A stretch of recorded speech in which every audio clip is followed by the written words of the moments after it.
All right, today, Cinco de Mayo. Talking about Cinco de Mayo. Now, for those who don't know, Cinco de Mayo is more than, Margarita Day. It's also the anniversary of Mexico's underdog win over France in the Battle of Puebla in 1862.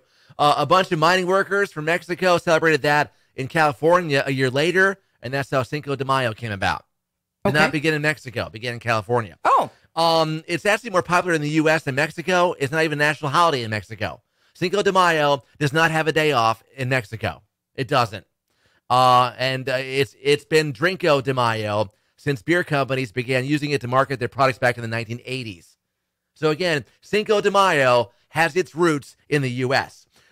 Most popular ways to celebrate are, of course, eating Mexican food, drinking margaritas, celebrating the culture, and drinking Mexican beer. Well, tequila's probably mixed in there too. There's probably some people that do shots of it and whatnot, but I would think more than anything, like margaritas are very prevalent. Now, if you're thinking about, dressing up in a sombrero or a poncho for Cinco de Mayo, in a recent poll, 51% of Americans said that's fine. 14% said it's inappropriate.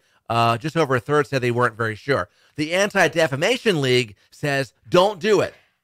Here's the thing. I think if you're culturally not of anybody's heritage, don't do it. If it's your culture and your heritage, you know what you're doing in honor of. But if it's not my culture or my heritage, I'm not doing it.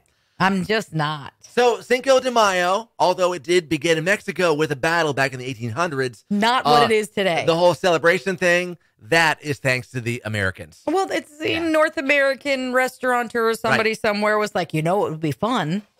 Drink margaritas and have a siesta. Because somebody somewhere probably thought, Drinko de Mayo, I can move more margaritas. Let's go. Get more Have you info. seen the fishbowl-sized margaritas they sell on those days? People post online. Yeah. Yeah, it's like the Valentine's Day of... It is. Yeah. Get more info on Cinco de Mayo, Yes FM Facebook, Twitter at 967 Yes FM, and the Mercy in the Morning page at yesfm.com.